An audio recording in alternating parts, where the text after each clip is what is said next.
Today, I effed up by being a coward and not being truthful to my parents about dropping out of uni.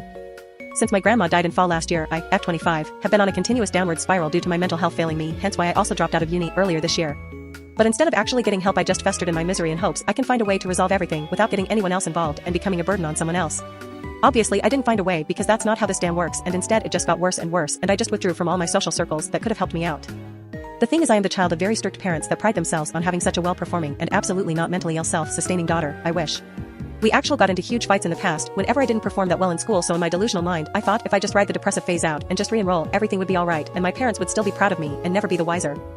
Well, that didn't happen either, and since my parents are claiming some financial benefits because of me being a university student, they asked for a certificate of enrollment a few weeks back to keep on getting those benefits. I always talked myself out of having to present it, like blaming some server issues on not having it already, despite those moments being the perfect opportunities where I could have come clean.